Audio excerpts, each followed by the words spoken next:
ကဲမင်္ဂလာပါမျိုးတို့ရေကျွန်တော်ပြောတဲ့အတိုင်းပဲပေါ့နော်ကျွန်တော်ကကနန်းတို့မှာညံ့နေတယ်နော်ကျွန်တော်ကြီးရေဟိုဟာတွေအကုန်မှန်နေပေါ့နော်မနေ့ကဆိုရင်ကျွန်တော်တို့ထွက်သွားတာကမနေ့ကထွက်သွားတာ65ဒီမှာ9တွေကြီးပဲနော်65မှာကီးထိတ်ကတော့ကီးဖြစ်နေထွက်သွားတယ်ကီးရိုးကလည်း9ကိုထိတယ်နောက်တစ်ခါကျတော့ဒီမာစတာကီးရေဆိုလည်းမနေ့ကညာရောနော်မနေ့ကဆိုရင်ကျွန်တော်9ထိတယ်ညနေမှာ10ထိတယ်ဟုတ်လားနော်အကုန်လုံးတော့မနေ့ကညာကိုအောင်သွားခဲ့တယ်ဒါပေမဲ့ကျွန်တော်တို့ဒီဟိုဟာ break လေးလုံးမထွက်သေးဘူးပေါ့နော် break လေးလုံးမထွက်သေးဘူးဒါပေမဲ့ကျွန်တော်မနေ့ရွှေချောင်းသားမှာရွှေလက်ကီးမှာတော့ကျွန်တော်ပြောပြခဲ့ရပေါ့နော်လေးကို break ပေါ့နော်95ဆို4 break 4 break ပြီး2.49ဆို break ကရှိရဲဆိုတာကျွန်တော်ပြောခဲ့တယ်ဒါပေမဲ့ကျွန်တော်တို့ရွှေချောင်းသားမှာမပြောပြခဲ့ဘူးပေါ့နော်ဒါလည်းကျွန်တော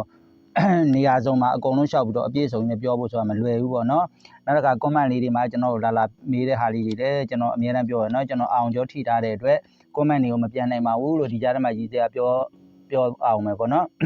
်အခုအတန်ရွှေချောင်းသားအတန်မဟုတ်ဘူးတဲ့ရွှေချောင်းသားဒီတစ်ခါတလေကြာကျမ်းမာရေးရာအတန်ပြောင်းလဲတွေရှိပါတယ်နော်ရွှေချောင်းသားတို့ဇုံတွဲသားတွေဒီမှာတင်နေပါတယ်တခြားလူကိုမတင်ပါဘူးနော်တခြားလူဝင်မတင်ပါဘူးတခြားလူကိုကျွန်တော် channel ရောင်းခဲ့ပြီးဥပမာတခြားလူကဒီ channel ကိုယူပြီးတော့အသုံးပြုပြီးဆိုခဲ့ရင်လေကျွန်တော်က channel ကိုရောင်းပြီးဆိုတဲ့အကြောင်းကိုထုတ်ပေါ်ပြောမှာပါဘာဖြစ်လို့လဲဆိုတော့ဒီ channel ကိုရောင်းပြလိုက်ပြီဆိုရင် channel နောက်ဝယ်တဲ့လူရဲ့တာဝန်ဖြစ်သွားပြီလေကျွန်တော်ရဲ့တာဝန်ကြီးဖြစ်လာမှာဆိုတဲ့အတွက်ကျွန်တော်က channel ရောင်းပြီးတော့ကျွန်တော်နဲ့မသက်ဆိုင်ကြောင်းဆိုတာကိုကြီးညာမှာပါเนาะအခုကတော့ရွှေချောင်းသားမှာရွှေချောင်းသားအစ်စ်ပါเนาะခဏတွေယောဂတက်တဲ့ရွှေချောင်းသားပါကဲအဲ့တော့ကျွန်တော်တို့20လေးတွေစလိုက်ရအောင်အဲ့တော့ကျွန်တော်တို့20လေးစမယ်ဆိုဘယ်ကစမလဲဆိုရင်6483ကနေစပါမယ်ဗျ6483 9543ည9543ည9253ညဆိုပြီးဒီလိုမျိုးကျွန်တော်ထွက်ထားပါတယ်ဒီတစ်ခါ20လေးကတော့20ပုံစံတစ်ကလေးပါเนาะဒါပေမဲ့သူလည်းမှန်နှုံးအကောင်းနဲ့ကျွန်တော်ရှေ့မှာစစ်ဆေးပြီးတဲ့အခါမှာကျွန်တော်မှန်နိုင်ကြီးအားများတယ်လို့ကျွန်တော်တွက်တဲ့အတွက်ကိုဒီ20ကိုကျွန်တော်ပြခြင်းဖြစ်ပါတယ်ကဲအဲ့20ကဘာလို့တွက်တယ်လဲဆိုတဲ့အခါကျတော့ဒီ9နဲ့တဲ့ဒီ9နဲ့ပေါင်း9နဲ့9နဲ့ပေါင်းတော့4ပါတဲ့4ရဲ့ပါဝါက9ရဲ့နှစ်ခက်က6 496ဆိုတဲ့ကီး3လုံးဒီအပြင်မှာထွက်ရမယ်တဲ့အဲ့ဒီမှာကျွန်တော်တို့ဘာတွေထွက်သွားသလဲဆိုတဲ့အခါကျတော့5နှစ်တဲ့မအောင်ပါဘူးဗျာ36တဲ့36မှာတော့ကျွန်တော်တို့6တလုံးထိပြီးအောင်ခဲ့ပါတယ်မျိုးတို့ဘာပဲဖြစ်ဖြစ်ပါနော်အတန်လေးတွေတချို့ဆိုလက်ကလေးတွေအောင်ကြည့်ပြီးတော့ဆရာလက်ကလေးကညိုနေတယ်နောက်တစ်ခါကျတော့ဆရာလက်မှာလက်ပုံစံမဟုတ်ဘူးပေါ့ဒါမျိုးလေးတွေအစနော်တတိထားကြည့်ပြီးတဲ့အတွက်လည်းကျွန်တော်ကျေးဇူးတင်ပါတယ်ဗျနော်တတိထားတယ်ကျွန်တော်လူကြီးကျွန်တော်ဘုအမြဲတမ်းမှတ်မှတ်ထင်ထင်ရှိတယ်ဆိုတာသိရတဲ့အတွက်လည်းကျွန်တော်ဝန်တာပါတယ်ဗျနော်အဲ့တော့နောက်တစ်ပြင်ကျွန်တော်ဆက်တွက်ပါမယ်9638 9638 9163ည86တဲ့ဒီနေရာမှာကျွန်တော်ပြောကြရလေးတစ်ခုရှိပါတယ်အဲ့ဒါဘာလဲဆိုတဲ့အခါကျတော့တနင်္လာအင်္ဂါမှာတဲ့ကျင်းတွေထွက်ရမယ်6တိတပြားဟာเนาะဒီတစ်ပတ်တော့လိန်ပြီးတော့ကျွန်တော်တို့ဟိုဟာမှာဗုဒ္ဓဟူးကျမှလာထွက်သွားတယ်ပေါ့เนาะအဲ့နေရာမှာတချို့ကပြောတယ်ဆရာကြီးတဲ့6ကိုမဲထိုးလိုက်တာဘလို့ထိကြိုက်သွားတယ်ဘလို့ဟိုပေါ့เนาะတခါတရံတော့လေကျွန်တော်ရဲ့20တွေကများသွားပြင်မာတာလည်းအမျိုးတို့တည်တယ်တခါတရံတော့ဟိုချွင်းချက်အနေနဲ့ပြတ်ထားလေးရှိမယ်အဲ့ဒါလေးတွေကိုပြတ်တယ်လို့ဘာဖြစ်တယ်ညာဖြစ်တယ်ဆိုတော့အခါကျတော့ကျွန်တော်လည်းစိတ်မကောင်းဖြစ်ရတယ်အခုမာစတာကီးဆိုရင်ကျွန်တော်စပြီးပေးနေကွာအခုချိန်ဒီကိုတော်တော်ခိုင်မာရှိနေတာကိုအမျိုးတို့သိရတယ်ထို့အတူပဲဒီကီး20တွေဆိုလဲကျွန်တော်တို့ခိုင်မာရှိတယ်เนาะတခါတရံတော့ပျက်စီးမှုဆိုတာရှိမှာပဲเนาะနောက်တစ်ခါကျတော့ကျွန်တော် break ပိုင်းနေမှာကျွန်တော်ဘိုက်ပါမှာပေးတဲ့ break တွေဆိုရင်ဟိုတပတ်စာ break တွေဆိုလဲဒီလိုပဲကျွန်တော်တို့အများကြီးပေးတယ်ခဏနေဒါပေမဲ့အဲ့ခဏနေအားလုံးကသူ့ဟာနဲ့သူအကုန်လုံးထွက်တာများတယ်ကြံခဲ့ရင်လည်းတစ်လုံးတစ်လေးပဲကြံတယ်ကဲမျိုးတို့ရေเนาะကျွန်တော်ရက်ွက်ကတော့အနောက်ချက်ပေါင်းစုံအတန်ပေါင်းစုံရှိတယ်ဗျအခုလည်းအိတ်ရှင်းမှာကအင်းရဆိုရင်စောင်းပေါက်ကြီးကို9ကြားရှင်းရာကိုတားအိဖွင့်ထားတယ်เนาะအဲ့တကူအတန်တွေဝင်နေခဲ့ရင်လည်းနည်းနည်းလေးကြီးစိုက်ပြီးနားထောင်ပေးပါလို့เนาะအဲ့တော့ခုနကျွန်တော်စကားပြတ်သွားတယ်အဲ့ပိုက်ပါမှာကျွန်တော်ပေးတဲ့ပတ်တီးတွေဆိုရင်လည်းအားလုံးတော်တော်များများအောင်တယ်ဒါပေမဲ့တချို့ကဘာလဲဆိုတော့ကျွန်တော်ပေးလိုက်တယ်ပေးပြီးတော့မှအကြောင်းမျိုးပြပြီးမအောင်ဘူးဆိုတဲ့အကြောင်းလာပြောတာရှိတယ်เนาะအဲ့ဒါတွေကတော့ကျွန်တော်လည်းမတတ်နိုင်ဘူးเนาะနောက်တစ်ခုကျွန်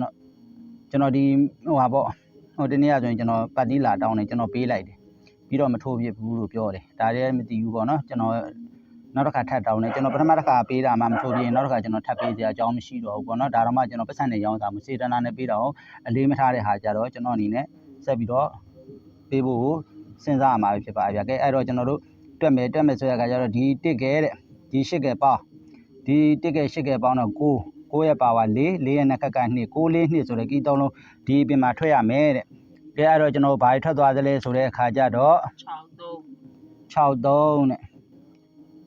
မအောင်ပါဘူးဗျာနောက်တစ်ခါမှာ59ဆိုတဲ့နေရာမှာတော့ကျွန်တော်တို့6တလုံးထိပြီးအောင်ခဲ့ပါတယ်အမျိုးတို့တဲ့နောက်တစ်ပြင်ကိုတက်ပါမယ်305ခွင်နှစ်305ခွန်နှစ်113ခွင်113ခွန်84ခွင်84ခွန်8ဆိုပြီးဒီလိုမျိုးကျွန်တော်ထွက်ထားပါတယ်အဲ့ဒါကိုကျွန်တော်တွက်မယ်ဆိုရင်ဒီတစ်ကဲတဲ့ဒီ8ကဲပေါင်းတစ်ကဲ8ကဲပေါင်းတဲ့အခါကျတော့9ပါတဲ့9ရဲ့ပါဝါ4ရဲ့နှက်ကက2 9 4 2ဆိုတဲ့ကီးသုံးလုံးပဲဒီပြင်မှာထပ်ထွက်ရအောင်မယ်တဲ့အဲ့မှာကျွန်တော်တို့ဘာထွက်သွားသလဲဆိုတဲ့အခါကျတော့2 5တဲ့ဟော2 5မှာ2တလုံးထိပြီးအောင်ခဲ့ပါတယ်2 3ညတဲ့2 3ညမှာလည်း2တလုံးပဲထပ်တီးပြီးညာရောမနဲ့ကောအောင်ခဲ့ပါတယ်အမျိုးတို့ကဲနောက်တစ်ပြင်ကိုတက်ပါမယ်305တိကို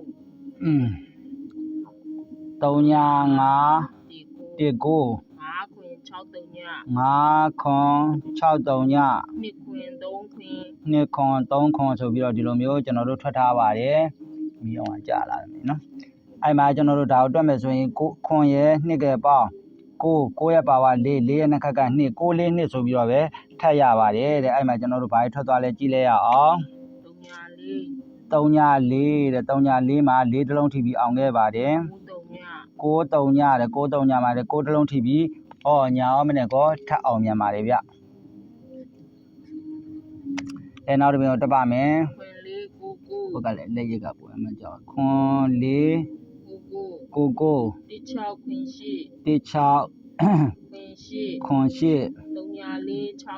3ည4 68ဆိုပြီးဒီလိုမျိုးကျွန်တော်တို့ထွက်ထားပါတယ်အဲ့ဒါကိုတွက်မယ်ဆိုရင်6ကဲ3ညရဲ့ပေါင်းတော့6ပါတဲ့6ရဲ့ပါဝါ1ရဲ့နှက်ကက8 6 1 8ဆိုတဲ့ကီးသုံးလုံးဒီပြင်မှာကျွန်တော်တို့ထွက်ရမယ်တဲ့အဲ့မှာကျွန်တော်တို့ဘာထွက်သွားလဲကြည့်လိုက်ရအောင်8 ဟော8 1တဲ့8 1မှာကျွန်တော်တို့8ကော1ကောထိပြီးတော့အခွေအနေနဲ့အောင်သွားခဲ့ပါတယ်ဗျ33နဲ့33မှာတော့ကျွန်တော်တို့မအောင်ပါဘူးဗျာကဲအဲ့တော့ကျွန်တော်နောက်တစ်ပြင်တက်ပါမယ်ခွင်1 9 8ခွန်1 9 8ခွင်တင်5ခွန်တင်5ခွင်8 ခွန်8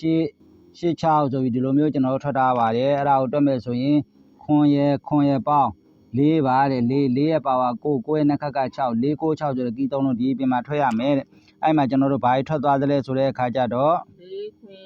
4ခွန်နဲ့4ခွန်မှာ4တလုံးထိပြီးအောင်ခဲ့ပါတယ်84တဲ့84မှာလည်း4ပဲထပ်ထိပြီးညာရောမနဲ့ကောအောင်သွားခဲ့ပါတယ်ဗျကဲနောက်တစ်ပြင်တက်ပါမယ်6ခွင်1ခွင်6ခွန်1ခွန်2253 2253 26 3ညခွင်26 3ညခွန်ဆိုပြီးဒီလိုမျိုးကျွန်တော်တို့ထွက်ထားပါတယ်အဲ့ဒါလေးကိုတွက်မယ်ဆိုရင်2ကဲပေါင်း4ပါတဲ့4ရဲ့ပါဝါ9ရဲ့နှက်ကက6 4 9 6ဆိုတဲ့ကီးသုံးလုံးပဲဒီအပြင်မှာထပ်ရပါတယ်တဲ့အဲ့မှာဘာထွက်သွားသလဲဆိုတဲ့အခါကျတော့5နှစ်တမအောင်ပါဘူးဗျာ6တဲ့6မှာတော့6တလုံးထိပြီးကျွန်တော်တို့အောင်ခဲ့ပါတယ်အမျိုးတို့ကဲနောက်တစ်ပြင်တက်ပါမယ်6 16 84 8ခွင်5နှစ်8ခွန်5နှစ်တင်5 33တင်5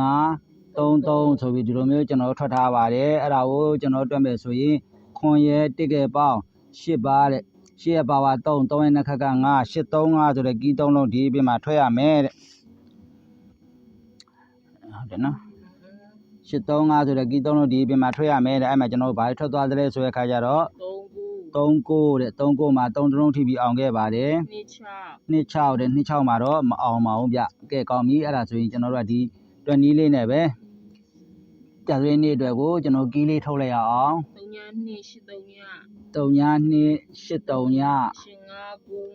95 85 95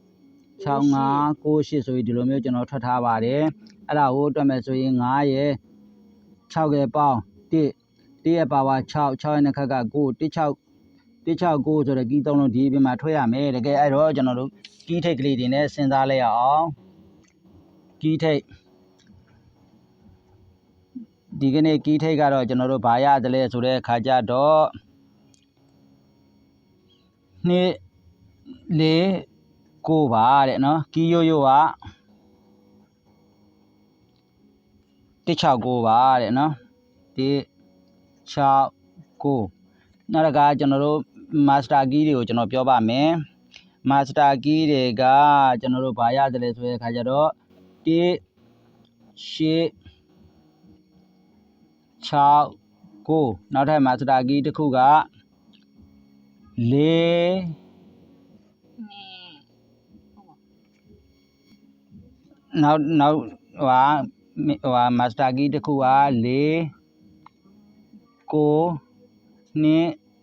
6ကောင်းပြီအဲ့တော့ကျွန်တော်တို့ကဒီနေရာမှာပြန်ကြည့်မယ်ဆိုရင်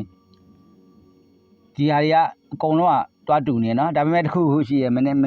ကတယောက်ဆိုရင်မကွန်မန့်မှာလာမှန်တာတွေ့ဆရာရေးတဲ့ဟိုမနေ့ကကီးတွေမှာ9တွေပဲပရုံထားအောင်ပါတဲ့အတွက်9ကိုပတ်လို့အောင်လိုက်ပါတယ်တဲ့ဆိုတာဟာမျိုးပေါ့နော်ကျွန်တော်လည်းဒီမှာကတူညီမှုတွေကတော့တော်တော်များများရှိရနောက်တစ်ခုကကျွန်တော်တို့ဒီမာစတာကီးနှစ်ခုကအခုဆိုရင်တစ်လုံးစီပဲဆွဲနေသေးတယ်အပေါ်အောက်မပေါင်းသေးဘူးဒီကနေ့တော့ကျွန်တော်အပေါ်အောက်ပေါင်းထွက်လိမ့်မယ်ထင်ပါတယ်ကဲအဲ့တော့ထားတော့အပေါ်ပေါင်းလာမပေါင်းတာတာထားအဲ့တော့ကျွန်တော်တို့ဒီတိုင်းပဲပြန်ကတ်မယ်2 1 2 6နောက်တစ်ခါ2 9နောက်တစ်ခါ4 1 4 6 4 9နောက်တစ်ခါ9 1 9 6 9 9ဆိုပြီးဒီလိုမျိုးကျွန်တော်တို့ထွက်ထားပါတယ်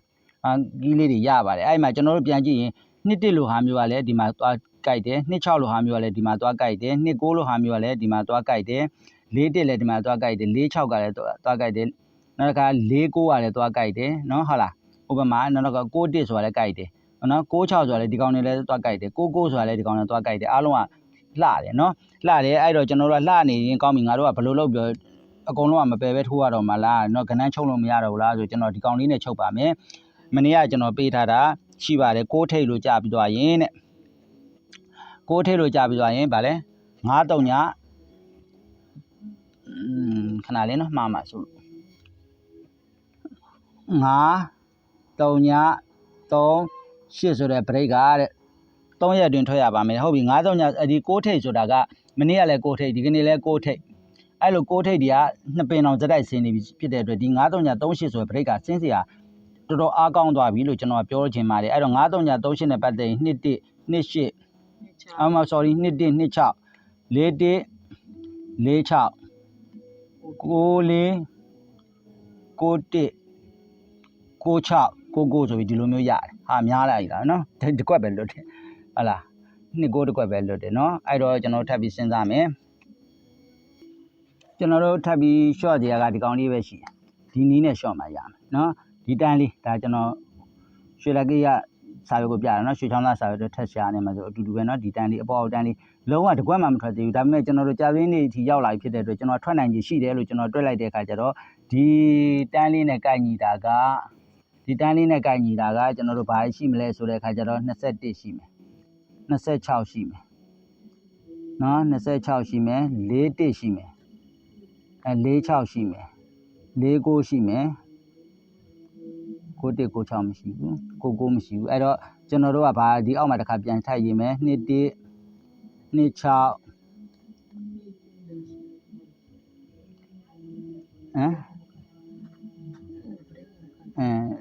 64 1ရှိမယ်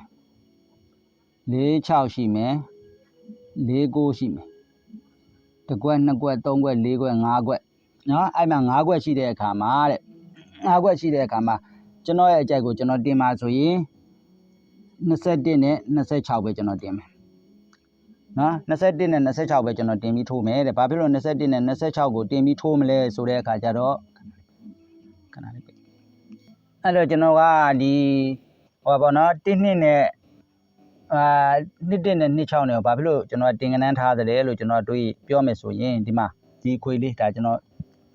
ရွှေချောင်းသားစာရွက်တွေကစာရွက်ကတရွက်ပဲပြမယ်ဗျာနော်ပေါင်းလဲအများကြီးအဲ့မှာကျွန်တော်မနေ့ပိုင်း3ညလို့ထွက်ရင်းနဲ့ကျွန်တော်တို့ဟိုတနင်္လာနေ့က3ည2လို့ထွက်တာဟုတ်နော်3ညလို့ထွက်ရင်းနဲ့1 3ည9ခွန်8ဆိုရအခွေထွက်ရမယ်ဆိုရအခါမှာအဲ့မှာကျွန်တော်ကဘာထွက်သွားလဲဆိုတော့ဟိုညနေပိုင်း80ထွက်တာကိုခဏထားလိုက်နော်အဲ့မှာ85ဆိုပြီးကျွန်တော်တို့အင်္ဂါနေ့မှာထွက်တယ်နော်ဒီအခွေကကျွန်တော်တို့အောင်သွားပြီโอเคကျန်တာက126ခွန်8ဆိုတဲ့အခွေကျန်နေတယ်126ခွန်8ဆိုတဲ့အခွေကဘာထွက်ရင်လဲဆိုတဲ့အခါကျတော့ပြီးခဲ့အပတ်ကကျွန်တော်တို့ပြန်ကြားထွက်လို့ချင်းဒီဘက်မှာ126ခွန်8ဆိုတဲ့အခွေကထွက်ရမယ်တဲ့အခုဆိုရင်ကျွန်တော်ကြာသေးနေတောင်ရောက်သွားပြီ126ခွန်8ကမလာသေးဘူးဆိုတဲ့အတွက်126ခွန်8ဒီလာနိုင်ကြအင်အားအများကြီးရှိတယ်လို့ကျွန်တော်တွက်တဲ့အတွက်21နဲ့26ကိုကျွန်တော်တင်ကနန်းထားခြင်းပဲဖြစ်တယ်အဲ့တော့ကျွန်တော်ထားတာကိုကျွန်တော်ပြောတာအမျိုးတို့အနေနဲ့အကြိုက်မှာယူမကြိုက်ခြင်းမယူနဲ့ဟုတ်လားဟိုဒါဟိုဘူးဆက်ပြောတာမဟုတ်နော်စေတနာနဲ့ပြောတာမကြိုက်ဘူးဆိုရင်မယူနဲ့ဘယ်လိုပဲဖြစ်မကြိုက်ပဲနဲ့တော့ကျွန်တော်တင်းမထိုးခိုင်းခြင်းဘူးဟိုထိုးပါလို့လည်းမပြောလို့ဘာဖြစ်လို့လဲဆိုတော့ကျွန်တော်လည်းဆရာကြီးတယောက်မဟုတ်ဘူးဆိုတော့အမြဲတမ်းထည့်ပြောတယ်နော်ကျွန်တော်တွက်တဲ့ညီကိုကျွန်တော်ချပြခြင်းဖြစ်တယ်ကျွန်တော်ကြိုက်တဲ့ညီကိုကျွန်တော်ပြောပြခြင်းဖြစ်တယ်အဲ့တော့ကျွန်တော်ထုတ်ပေးတဲ့ကဏ္ဍနေကိုမကြိုက်ဘူးဆိုရင်အမျိုးတစ်ပါမျိုးတို့ကီးထိတ်ကိုယူထိုးကီးရိုးရိုးယူထိုးဒီ